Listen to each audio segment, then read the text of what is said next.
Happy Veterans Day to everybody. If anybody in the community has served, thank you greatly. If 2020 has taught us anything, it's that there's a lot of adversity and hardship. And so for those that have served, we walk in your shoes just a little bit and are grateful for all that you do. If you have family, friends, or close ones, a big thank you to them for their service to our country. And we're glad that you've come to visit with us and spend some time with the community today. I think we're going to open up with some excitement, as we like to do. If you look at the screen, our community continues to grow at epic amounts to the point now where we have to, each session, make sure that we're updating on all the new members. So, and that's terrific. It's organically growing based on the quality of the conversations, which is in large part because of the people here today. So I wanted to take a moment and just let you kind of see some of these names. In fact, I see some of our new members today. I see Frank, senior lecturer at Harvard Business School, with us, and others today. So it's terrific that the new members are already starting to jump in. If you see somebody on this list, my only ask before we jump in would be, it would be really nice gesture to maybe reach out and just welcome them to the community and let them know that we're here to help. It's a phenomenal networking opportunity. That's part of the value adds for the ecosystem community. So feel free to reach out to these new members going forward. I should mention before we jump into our topic, we have instituted this thing called the Personal Concierge Service. And I signed up as your personal concierge. So if you have a need or an interest in any new member or an existing member, and you want to set up a one-on-one, or you'd like to talk to them about 2021 planning, please reach out to me and Kasha. We'll make sure we broker that conversation. We've already done it already, and the conversations are fantastic, and they're ongoing. So please know that I will serve in that capacity to make sure that anyone here can get connected to any one of the 100+ members to have some thoughtful conversations on emerging best practices, what's not working, the messy middle, 2021 planning, a variety of topics. Also recognizing that concierge service, now that we have 60+ members and 100+ members in the community, we're seeing a lot of interest in, hey, I'm hiring for this role, can you help me? Or we're planning to build out this value management practice, can you help me? So also know we are kind of boots on the ground in a lot of different opportunities with great people that are looking for new opportunities in 2021. If we can help in a hiring strategy for you, we would love to do so. So please reach out to me in that regard as well. Okay, with that, let's get into our topic. It's one of probably the hottest topics in the market today. We continually get oversubscribed when we talk about value realization. So it is something on everybody's mind. Because frankly, all of the, let's call it, prospecting value promises that we make in a prospect discussion ultimately have to come to fruition with value delivered in a value realization discussion once that prospect becomes a customer. So it's a fertile conversation. There's a lot of interest in how do we build our practices, how do we measure our practices, how do we look at value. And we have terrific leaders to help us guide this conversation. Everybody in this community is world class. These two are no exception. So in our discussion today, we have Anurag Goel. Anurag is Director of Value Services at Salesforce. I've gotten to know Anurag as part of the community. Just grateful for his leadership, his interest in wanting to give back and share his perspective today. Thank you, Anurag. I'm grateful. And we have our track chair, Eric Ranta. Eric runs the Value Advisor practice in the Americas for Google Cloud. So, and Eric is, as a track chair, that's probably the title he loves the most, I would imagine. I'll ask him as we go forward. But as a track chair for our new members, that means he's helping organize our content. He's ensuring that it's member-driven and it's relevant, and does a terrific job, as you'll see today, facilitating the dialogue and getting a lot of voices into it. So I'm going to turn it over to the capable hands of Eric to lead us into the next conversation. Yeah, this is the favorite part of my month. Getting together with this group, Chad, you couldn't have put it any better. Folks, welcome. And again, thanks to all the veterans. Service to country, service to others is one of the highest things we can do as humans. And it's just a big hearty gratitude to everybody who has served, or extended family members who have served. Thank you to those folks. Who's heard the term "what gets measured or gets managed," or some slight derivation of that? You know, it became something of an idiom, but you can actually lose track of kind of where the source was. And for those of you who are familiar or maybe unfamiliar with Peter Drucker, he was a really big management thinker, really in the industrial age, in the mid 20th century. And he came up with a wide variety of kind of management thoughts, observations, principles, which have been memorialized. For fun, dig into Peter Drucker quotes. You will find a wealth of things that we have kind of used in the business world now. And I think we've lost that. But what he was really trying to emphasize with this, which is really important, in fact, is probably one of the key principles of all the jobs that we do for our organizations and for our customers, which is we help them understand how you get measured and how you get measurements around either qualitative or quantitative things, and then how you actually manage to that in a more proactive way that actually achieves higher end results. And it's important to understand that with this Peter Drucker, you actually have to really think about what you're measuring and then what ends up getting managed. So if we could advance to the next slide, I want to start off with an open-ended question. What is your go-to framework? What is the methodology? What is the approach that you use for measuring value for your customers? All right, we'll bounce back and forth between our customers and the way that we manage our own practices. But for this purpose here, what is the go-to framework that you use to measure value for customers? And to provide a little bit of insight, there's some organizations which will go top down. We take the strategic objectives, we take the high-level approach in terms of where they want to go, and we work our way down into how we derive value. Other organizations are much more ground up. We take the individual user or user populations, we take machines or machine populations, and we actually work our way up into creating a value case. So either in the chat or verbally, what is the kind of the go-to framework that you use? And if you've got one other besides the one that I outlined, please feel free to explain it. Let's open it up.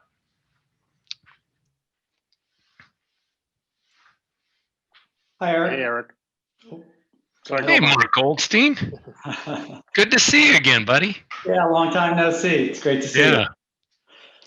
So for those of you that don't know me, my name is Mark Goldstein. I lead the America's Value Management and Strategy Practice at ServiceNow, and been here for doing this for about the last 3 years. And we've actually taken a combined approach on we've kind of created our own framework, because ultimately, I'll pull another, I think it was Clayton Christensen talks about work to be done. Yep. And typically where our software works for customers is at that operational level of the people that actually have to do the work, manage the process, deliver the outcomes at that operational level is where the software does the work. So we absolutely have to understand and be able to communicate to customers how their day is going to be changed, leveraging our software, what value they're going to get from that. But at the end of the day, as we're trying to sell bigger and larger and support bigger outcomes for our customers, we need to be able to have that same communication at that functional level. So if we're talking to a CIO or a CHRO or a head of sales or marketing, we need to be able to have that conversation as well. And then if we want to get to that board level business case where we're trying to sell and work with customers on really, really big transformations, we have to be able to translate all of that into how that actually impacts their corporate financial statements. So we've created a framework for all of our solutions across our BUs to be able to communicate at all those different levels. Excellent. Thanks, Mark. And I love that picture behind you. Dogs wearing glasses. Awesome. Thanks. And Mark, your point is backed up by Laura, who simply says, you do different approaches with different constituencies. So you have to do at times top down, and you have to do bottoms up. And in some cases, you end up doing both. David outlined here, bottoms up, but tied to top down. You need a tangible impact for a specific opportunity without losing sight of that strategic goals. Yeah, Eric, it's Doug May from Databricks. How you doing? Hey, Doug, how are you? Great. I was just going to echo exactly what David just said. Not surprising, he and I worked together doing this stuff 10 years ago. But what we really find, and I think is critical, is the bottom up. Of course, you've got to get the users and the people who do leverage your technology, your solutions, to understand the value to them. But when it goes to the funding authority or the decision maker, economic buyer, whatever the terminology you use in your sales methodology. They need a lens through which that they make decisions. I was recently speaking to the CFO of Boston Scientific, big medical device company, about 10 billion in revenue. And I asked Dan Brennan, I asked him, how does he prioritize investments?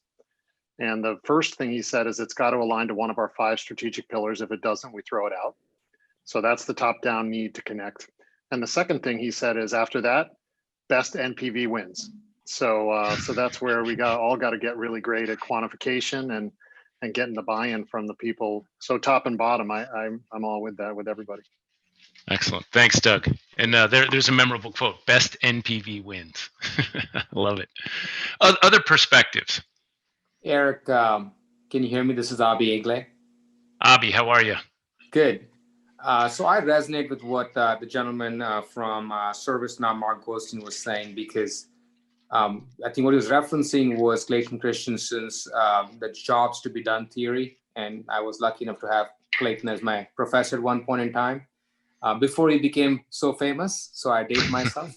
But one of the things we did was we actually used that bottoms-up framework to do a before and after view of what the business process that we were tackling looked like after the solution was applied.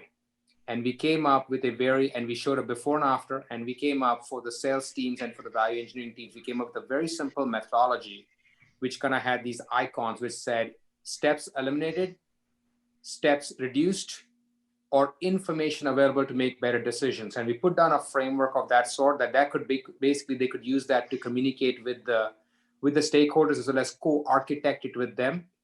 And once we did that, it became a very simple answer. When initially it was a lot of resistance from our sales teams because they're like, oh no, this is an ex-management consultant trying to come in here and apply, major kind of process engineering theory. It wasn't. It was a very simplified visual technique to communicate. Here's your process before. I eliminated 3 steps because of what I did. Or I captured information, or I brought information to bear upon the decision that's happening that changed the outcome significantly. And we put some iconography around that. And then we went top down, which is, oh, by the way, if you look at the investor presentation this company made in the last quarter, these were the 3 strategic priorities, and we showed how our value kind of tied back to that. So a little bit more tangible in terms of precisely what we did, which is very, very, very effective for us. Excellent. Thank you, Abi. And just to kind of close this off, Roy put in a really thoughtful comment, because I think we've got consensus that you have to be equipped to do either top down or bottoms up, and make sure that those are met in a way. But also making sure that what you're espousing as your approach in pre-sales also has enduring in your post-sales environment. And that's really, really important. Think about those 2 dimensions. We can throw a lot of different frameworks for measuring value at customers, but we actually have to keep it simple and keep it consistent. Every customer all of us have ever dealt with are much more tuned to the operate side of the world as opposed to planning and thinking about what would be different. And I think that's really important. Eric, one thing I'd add, this is Laura Lindsay from Microsoft. One thing that I would add, and this is something that has been kind of a big issue that I've seen over the last 6 years, is tying the pre-sales innovation business value to the post-sale realization. So we created a gamification, which initially it was just meant for internal training. What I found though is that when you gamify and you actually tie it to like KPIs that can be measured post-sale, so post-implementation, that it actually becomes really super helpful to the CSM and to the customer to measure it in reality. So what does productivity mean? All of that is defined up front. This gamification, we started with it internally. What we found though is that when we start enabling our customers, that they actually really appreciate it and run with it, and it drives more success overall. Wow. So it's all about simplifying it into the 4 pillars of value. And so it's based on gamification from the Common Core learning that like my son uses in school, which is, populating a number sentence. And very specific directions, and we embed that with our design thinking practices. Really interesting. Thank you for that, Laura. Yeah, sure. Excellent. I included a link to the original article that drove all of that, and I'll publish a follow-up on the gamification in case anyone wants to read more about that. but it actually analyzes Microsoft, Salesforce, and AWS's value frameworks.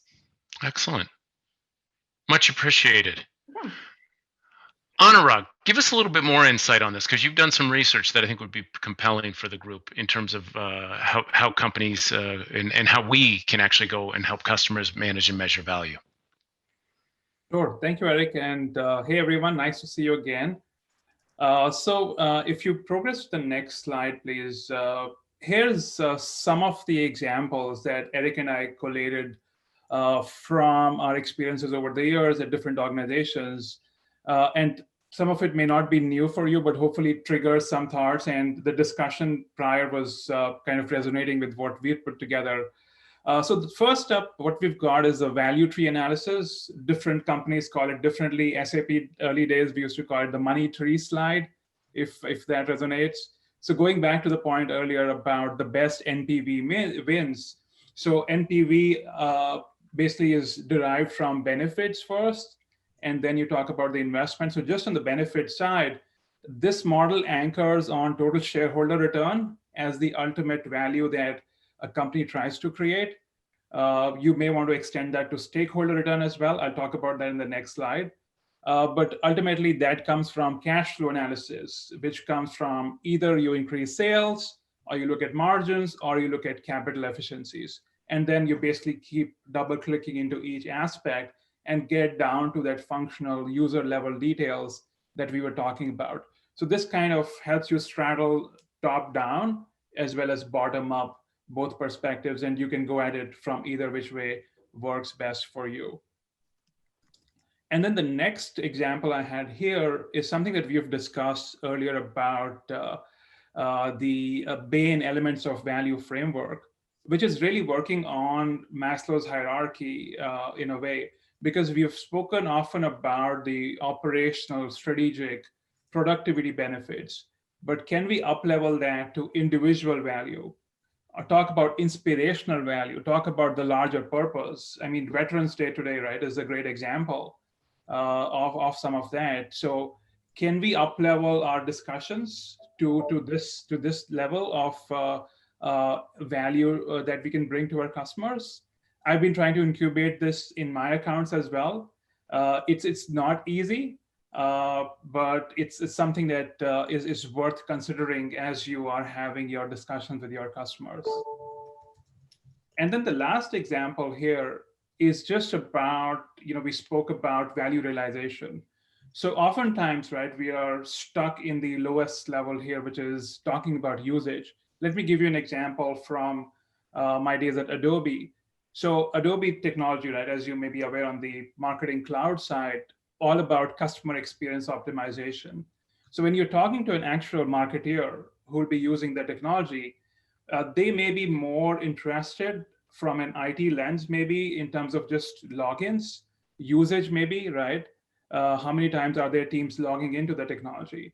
But if you try and elevate that conversation, and it depends on who you're actually talking to, the discussion, the audience, right? So that technology may be helping them run campaigns around customer churn. And customer churn may be a KPI that's really important for them to measure and track success against, but they may not be thinking about it. And then if you elevate it to the next level, which is ultimately churn represents revenue that you derive from your existing customers. So that's a lagging metric that really highlights the business outcome that will ultimately tie back to your NPV computations. So I think the onus is on us as practitioners, the business people in the room, to try and always remind the elevation of the discussion, which is more from usage, connecting it back to the strategic outcomes, the real business value coming from there. So those were just some examples, some thoughts. And again, this group is a fantastic group of experienced, tenured value practitioners. So would welcome your thoughts on it, and would hand it back to Eric at this point. Yeah, and thanks for that, Anurag.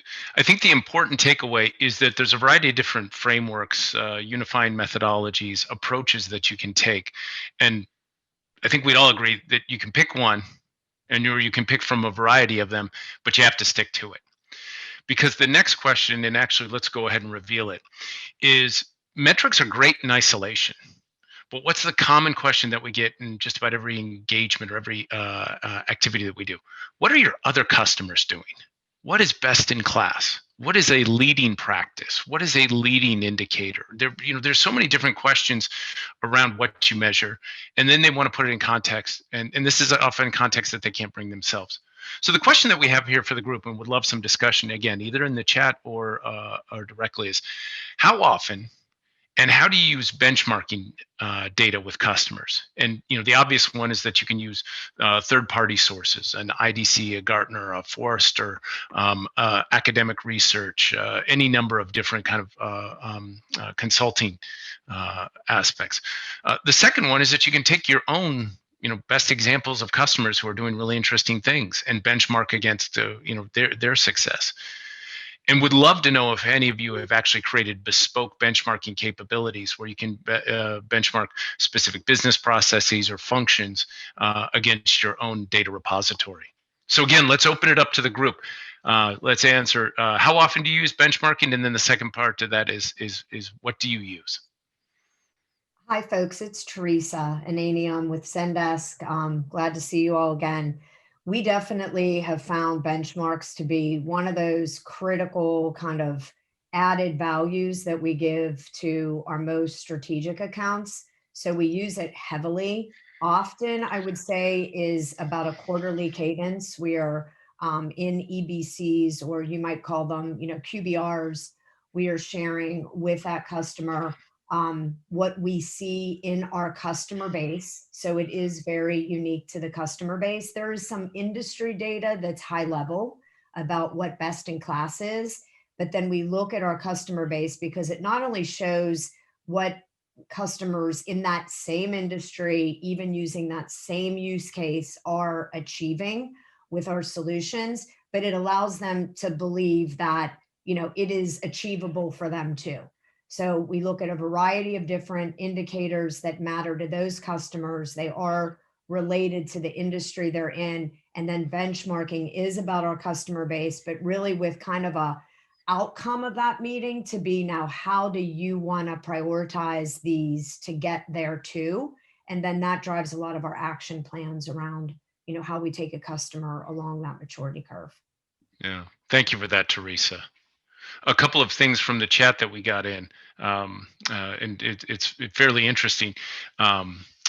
Shailesh pointed out that they use their own based on what they see with customers. And then he had a follow-up comment in here. Let me make sure I get to it. However, it's hard to customize for any given customer because you need to be able to work with them to figure out how those benchmarks apply. So there needs to be not only the data and the benchmarks, but a conversation about that. Laura pointed out that BCG runs a benchmarking program. Has anybody heard of this? And so if you choose to, or if you've worked with BCG on that, please throw that in the chat. And then Doug, I thought, had a really interesting point here. Benchmarking makes value realization possible, and how customers can be compared to other over the long term. So, and he complimented you, Teresa. But other thoughts, folks? How often and how do you use benchmarking with customers? Hi, this is Rosalie from Coveo. So we rolled out a program internally called the Business Outcome Catalog, which we encourage our CSMs to fill out every EBRs that they're having. But what is great about it is they're actually capturing a lot of metadata that is linked with the outcome. So it actually allows us to better position those success stories when we're talking to prospects, to make sure that we're referencing the right success stories. Yeah, Rosalie, that's a great point. You have to reference the right success stories, ones that are not only believable, but achievable. Yeah, absolutely. Really well put. Others? I just have a quick comment. This is Rob Peterson from New Relic. One of the challenges, I think, across the board is that we tend to, I think, over leverage existing metrics that are already in use, right, for other operational impacts, meaning that unless we can tie a high correlation between that business metric and how the technology that they're buying from us, right, is actually influencing that number to behave the way that it is, one way or the other. So the point that I'm getting at is that we're also finding that it's actually that we need to start developing new metrics, new KTIs or key technology indicators that have direct implications on the business, such that then we can see how the business, the overall business, right, is being influenced, again, up or down, as a result. Otherwise, what ends up happening is that we're actually creating noise by trying to co-opt an existing term or an existing KPI or KBI that unfortunately doesn't necessarily, or that is not directly influenced by the technology that they're purchasing from us. Does that make sense? That's fascinating. Quick question. Give us an example of a KTI. I haven't heard of that before. Yeah, so a KTI in our case is what we call lost customer time. Lost customer time takes the number of errors that a customer has to endure, right, while interfacing with the technology of our customer, and it multiplies the errors times the time that it takes to complete a transaction in the system. So that we know has a high R-squared correlation to net promoter scores. So the higher, right, as the lost customer time starts to increase, we see therefore a degradation in the net promoter score. Does that make sense? Yeah. Wow. So Rob, you're bringing up a really good point, which is the correlation between metrics. And for years I've been saying, pick 2 or 3 metrics and focus on those, and then you'll find a bunch of other metrics that drag with them. But I could never point out what those 3 metrics they should focus on. I could give them some hunches, but I wouldn't know what would come along with it. And what you're advocating is that by putting in some new KPIs or things that they probably can't measure right now, that they can get a better view in terms of that true value realization. Right, and it's measuring, and again, the thing that we're after is we have to be able to measure the specific impact that is directly correlated to the technology that they're purchasing from us. Otherwise, right, there's so much noise, right, in, for example, net conversion rates or those kinds of things, right? There's so much noise that other things may be influencing that. So for example, in fact, it's a really good example, conversion rates on an e-commerce platform, it's far more likely that a customer is going to react to the price or the product, right, and not purchase than it is that it's going to be the technology. So now the question becomes, well, then, gee whiz, how do I filter out the noise because it was a bad product or a bad price, so that we then can then focus exclusively on the technology component of what created or influenced that conversion rate to go up or down. And again, that's where customer experience becomes an expression of that very principle. Does that make sense? Makes a ton of sense. Thanks for that. And building on that, Peter had an interesting comment in the chat where it's basically getting to a functional level of benchmarking where it isn't just adoption, but how the customer is using the software. Like, and this is often best expressed through a maturity model, can help make it very real for companies. Thanks for that, Rob and Peter.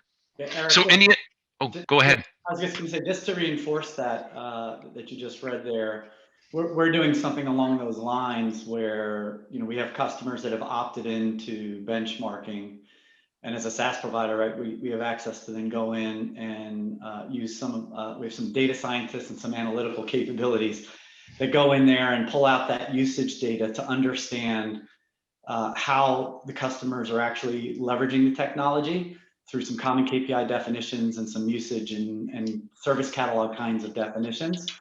And then we correlate that to value that they could potentially get. It becomes a very nuanced conversation, but it changes the dynamic of the relationship with the customer because we use it in we'll call pre-renewal conversations, because clearly if you start doing some of these things too close to a customer's renewal, they think you're just looking for pricing leverage rather than trying to figure out how to optimize their investment, which we're really trying to do both, right? So we're trying to help the customer understand best practices of how they are or are not using the technology more effectively, correlating that to value they are getting or could be getting, and then benchmarking that against their peers so that we can then have that contextual conversation with them around what are you doing, how are you doing it? Because again, sometimes how the customer is using it and how we're defining it isn't always the same as the system is telling us.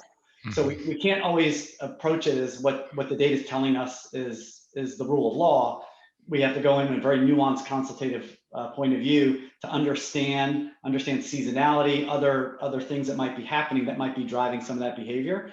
But I think the most important takeaway is that it changes the nature of that conversation from vendor vendor customer to more of a partnership around how do we make sure that you're optimizing what you have, and then understand where you can extract more value from our relationship. Well, Well put.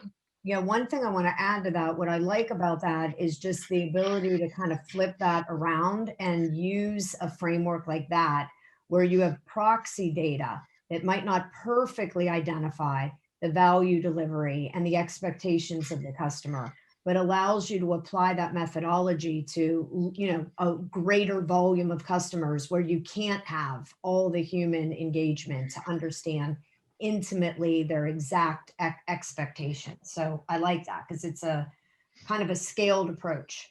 Yeah, well, the other side of that, Teresa, is we're actually doing some industry-based analysis like that, where we're looking at a grouping of customers, right? Understand where they fit, and then look at individual customers to benchmark against it. And we don't have every customer that is opted into benchmarking, so we can use that industry per view as a proxy to have that conversation with the customer around what good practice looks like, what does the top quartile of practice look like, and are you doing these things, so that we can broker that kind of conversation. That may be more relevant even, Mark, to your point, for net new accounts, right? Greenfield accounts, which don't have your technology yet. So they may not be as open to sharing their data with you, or you cannot go in and look at their data. So if you're able to come in with a hypothesis that, hey, assuming you're, let's say, middle of the road here, here is what the industry best in class looks like and the value potential around it. So even from, you know, door opening conversation starter perspective, right? Benchmarking could be helpful. Absolutely, we definitely use it in that regard, especially with net new customers. Great. Well, this was a lively topic. Anybody else have something on benchmarking that they want to share?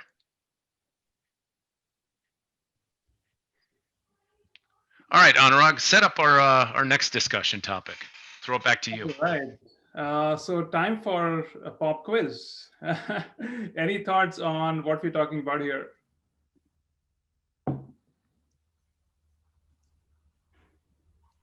Always go for the positive. Drink your own champagne.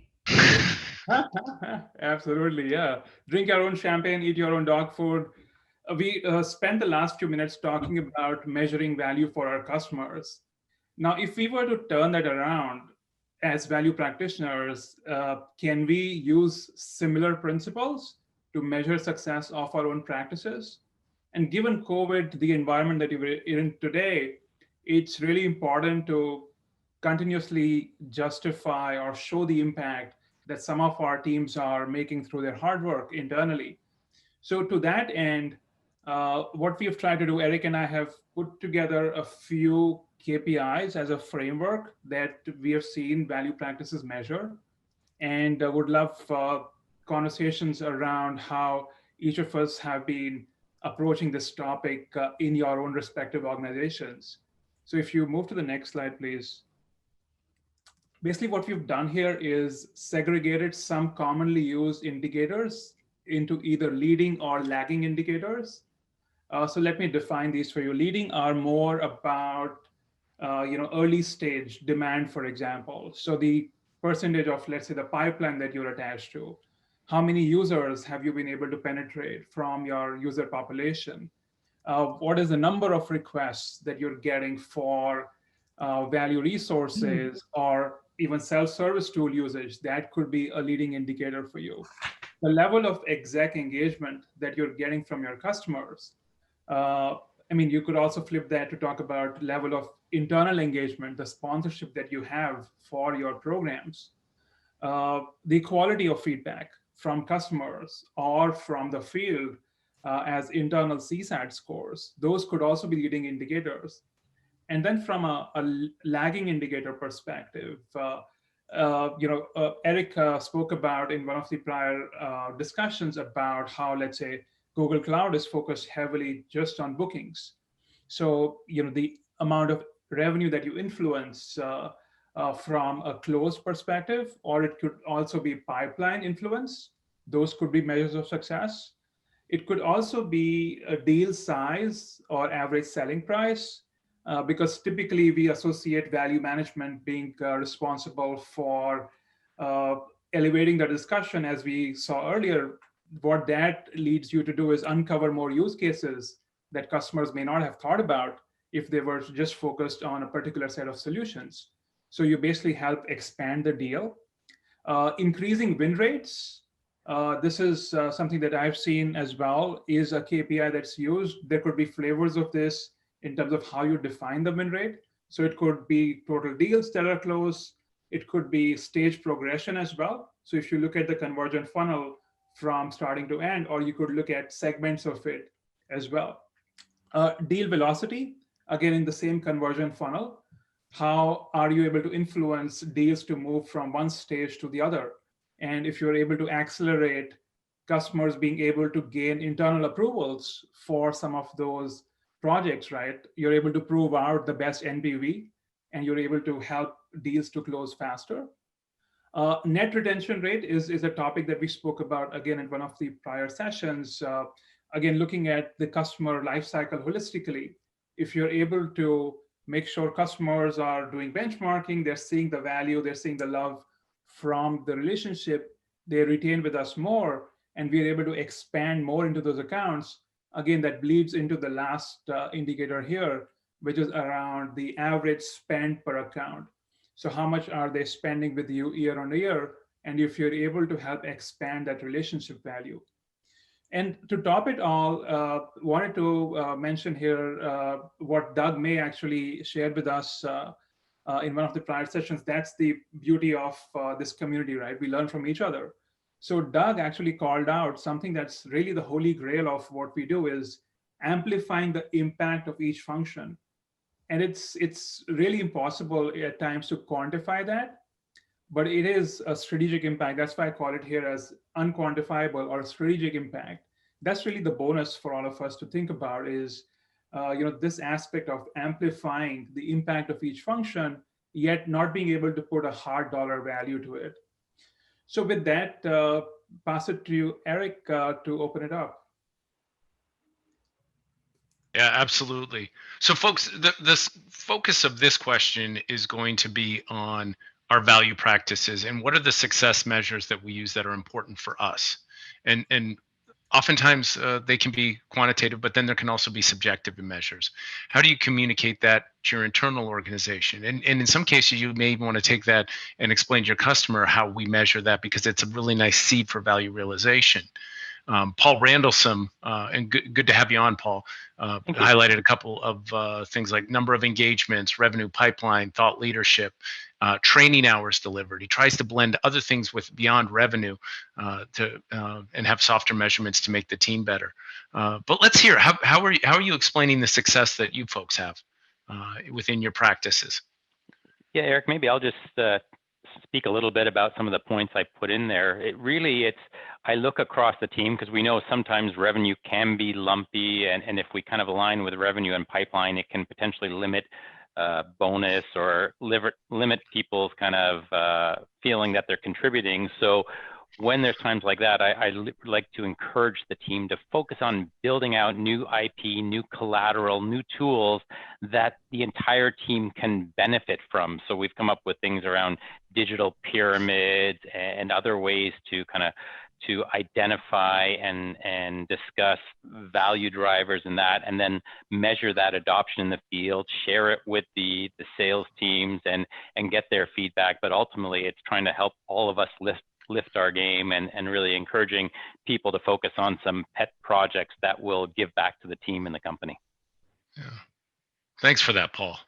So a comment on this, having done it a few times, the tendency is to start out and attach these measurements at the opportunity level, because it's all done in Salesforce. Everybody knows that. But what I found is that it really needs to be attached at the account level, because the rep will get people involved in the seed deal, and value is a huge driver in that. So there's a nice win, but the real value is the follow-on sales, where they start to ramp up afterwards. So that really led me to say that these things have to be attached at the account level. Yeah, especially if you're talking about a long-term relationship with a customer, it can't be opportunity-based. It has to be account-based. Yeah, it's just people tend to do it opportunity before they realize, and then it's tough to change. Excellent. I would say absolutely yes. Agree with that. I would introduce a caveat. In valuation of companies, they have research analysts very often will have something called sum of the parts. And so from that perspective, if you were to think about looking at different lines of business and transformation within that line of business, you can actually have a sum of the parts value creation analysis. So from that perspective, it can kind of align to an opportunity, but at the end of the day, the whole should be bigger than the individual parts because of the synergies that are created. And that's more at the less of the biz apps level and more at the integration level of the tech stack. Thanks for that, Laura. Yeah. Roy in the chat pointed out, we look at the win rate for opportunities where they're engaged versus where they're not. That's a good comparative. David Sakamoto, time to value, time to first value, use case maturity, and really the time to the outcome. So an expediency view there. Thanks for that, David. Continue on, folks. Yeah, I'll make a quick comment from smaller companies' perspective. We talked about the level of executive engagement. We actually, there's the metrics, there's the basics, but also what we used value conversations very effectively for was getting into more productive conversations at the executive level, because it's easy for us from value practitioners' perspective to get lost in metrics and talk about value realization, but it helps for the executives to get engaged into more productive conversations as well, especially for smaller companies where you're still trying to get a little bit of more airtime, a little bit more of conversation topics, a little bit more productive, value-driven conversations, so to say. Yeah. Jonas, thank you, and good seeing you again, my friend. Same here. Yeah. Chad, we've got a special request for you to weigh in. Since you're 100% focused on this topic, we want to hear, what are the success measures that are important for you? Wow. Thanks for that prompt, Peter. Yeah, Peter. Pete, I'll have to do something outside of this event to properly castigate you. I would say, we've got the benefit of looking at a lot. I think the group has talked on many of these issues. I think it's a healthy blend of qualitative and quantitative. I think you can't get too cute and try to get an artificial level of precision. Where we've seen the best organizations look at is, and just one riff, if you will, if you ever study the Challenger disaster, which is awful, and you study that issue, not to oversimplify it, but basically there was an issue where at a conference call before launch, they brought in observational data about the O-rings, and they weren't included because it wasn't a quantified known metric.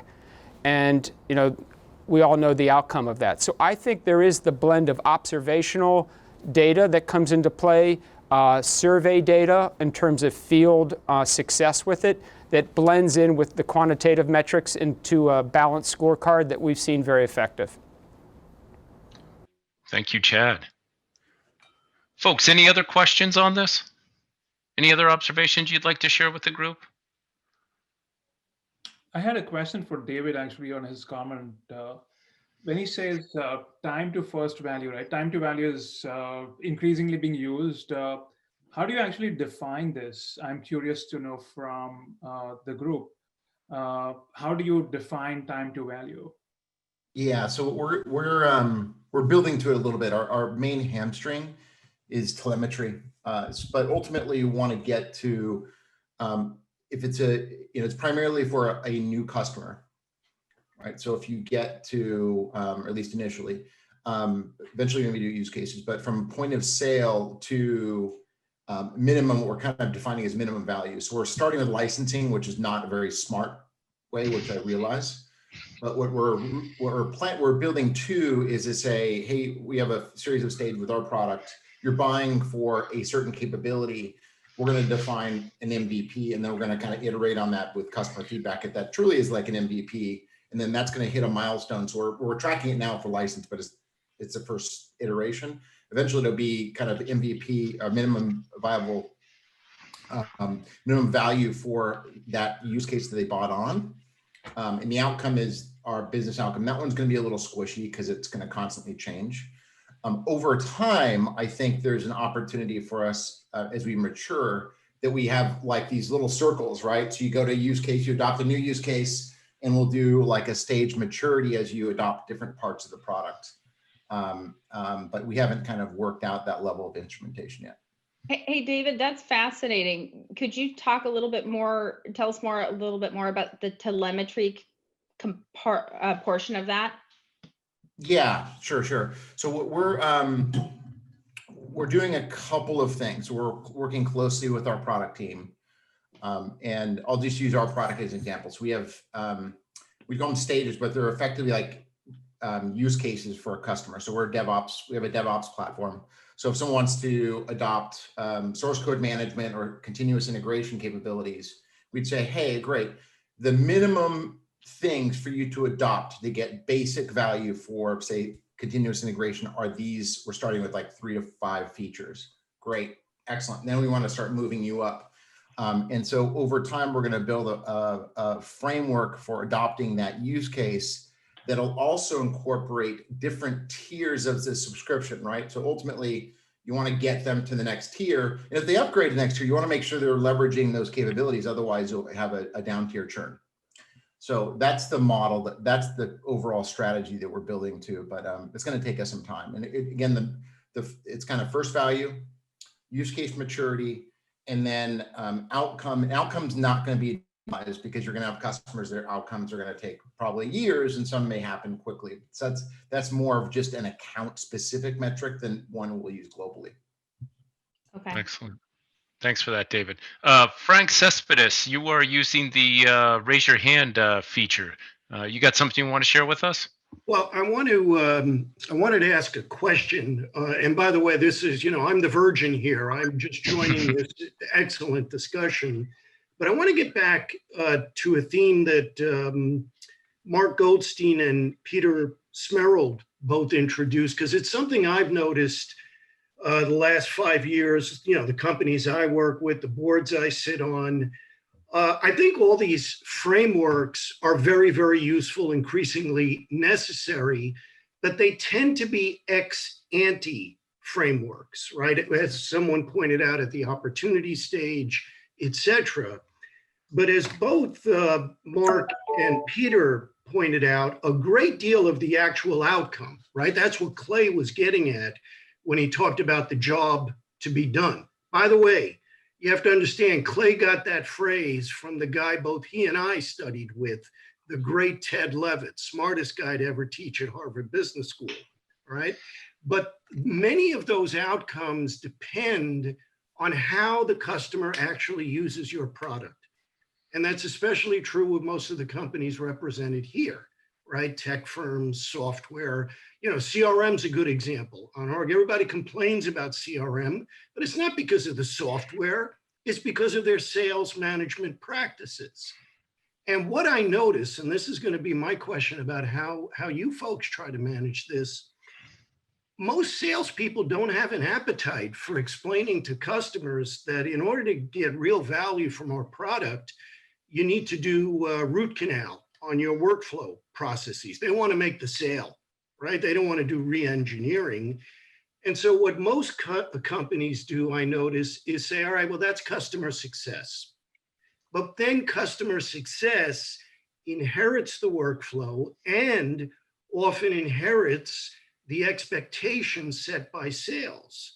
So I'm just wondering how companies manage that, which is just going to get to be a bigger and bigger issue as software is embedded in most of the products and services that we sell. And, I sort of point to Mark Goldstein and Peter, because what both of you said really resonated with what I see happening at companies. So I can tell you how we kind of look at it, and I've done it at other areas, is that in any of the pre-sales value studies that we do, we try try to input what I call a deployment strategy, right? So you need to do these things first, and this is what you get from it. You need to do these things second, and this is what you get from it. And that starts that conversation where it moves it over, because as soon as you're recommending a strategy for deployment, you're really starting to expose those things, and the conversation gets going. And that's a conversation for pre-sales to have, not for the salesperson to have. Let me see. And you make that's part of the cadence that you use in your go-to-market with both pre-sales and sales. Is that correct, Peter? Correct. Right. And it's far short of an SOW, because don't want to step on those guys' toes, but at least it just sets, how do you think about rolling this thing out to optimize the value? I would add to that here at Microsoft, when we are driving a pre-sales design thinking workshop or value alignment workshop, what we'll do is we'll bring in the CSM as well as the partner and have them engage in the workshopping part with the customer, so that by the time we get to the final structure, the final value map of the customer, with all of the KPIs and the outcomes identified, they have a roadmap for continued conversation around realization. And so we haven't gotten to the point of having telemetry where it actually automates that measurement, which I'd love to see in a future world, but they have to be a part of that conversation. Otherwise, they can't continue the conversation. It's net new and they don't see where the customer's coming from. Yeah, something similar that I've seen at a previous employer actually was we actually had a scorecard that was filled out, in this case by the services team during the deployment, that highlighted some of the different risks that might exist in the future. And it was signed off on by the client success leader that was kind of, meant to inherit that account, after the deployment finished. Yeah, I'd also like to bring it back full circle to the beginning when we started talking about value frameworks, because the challenge that you pointed out, Frank, is the one that's stymied software companies forever, right? It's that connective tissue from when I sell something to the customer, implements it and uses it and is trying to understand if they got any value out of it.